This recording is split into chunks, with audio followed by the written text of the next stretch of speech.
मराठा आरक्षणासारख्या अत्यंत महत्त्वपूर्ण मुद्द्यावर माननीय मुख्यमंत्र्यांनी सर्वपक्षीय बैठक बोलवली होती। अगदी ठरवून ऐनवेळी 6 वाजता विरोधी पक्षाने म्हणजेच महाविकास आघाडीने या बैठकीवर बहिष्कार टाकला। मराठा समाजाच्या प्रश्नावर बोलायला त्यांना वेळ नाही, मात्र वडेट्टीवारांच्या घरी बसून ते निवडणुकीची बैठक करतात, त्याच्याकरता त्यांना वेळ आहे। त्यामुळे एक प्रकारे आपली राजकीय जात कुठली हेच दाखवण्याचा प्रयत्न ते करतायत। ही अतिशय गंभीर बाब आहे की ज्यावेळी महाराष्ट्रामध्ये समाजामध्ये तेढ निर्माण झालेला आहे, ज्यावेळी वेगवेगळे समाज एकमेकांसमोर उभे आहेत, त्यावेळी सर्व पक्षाच्या नेत्यांनी एकत्रित येऊन मार्ग शोधले पाहिजेत।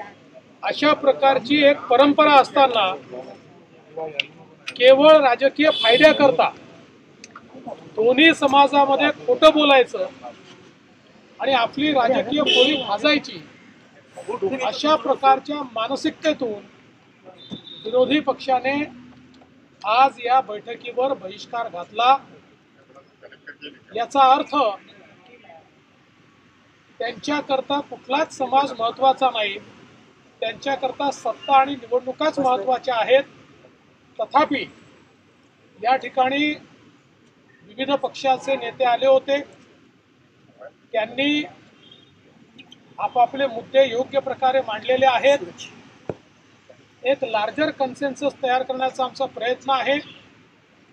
सन्माननीय बाळासाहेब आंबेडकरांनी ही सूचना मांडली आहे की सर्व विरोधी पक्षाच्या किंवा सर्व राजकीय पक्षाच्या, सत्तारूढ असो विरोधी असो, सर्वांना सरकारने या संदर्भात त्यांचं म्हणणं काय आहे हे लेखी मागावं आणि प्रत्येकाने आपली भूमिका स्पष्ट करावी, दुटप्पी भूमिका ठेवू नये, अशा प्रकारचा प्रस्ताव मांडलेला आहे।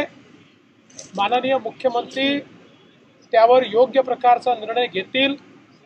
आजच्या बैठकीचा उद्देश महाराष्ट्रामध्ये जातीय सलोखा राहिला पाहिजे, विविध समाजांचे प्रश्न सुटले पाहिजेत।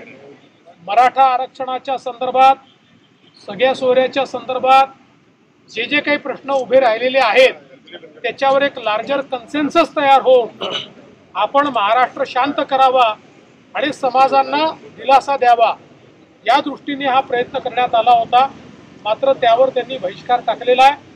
ज्या काही सूचना आलेल्या आहेत त्या सूचनांवर माननीय मुख्यमंत्री महोदय सर्वांची चर्चा करून योग्य निर्णय घेतील आणि या संदर्भात समाज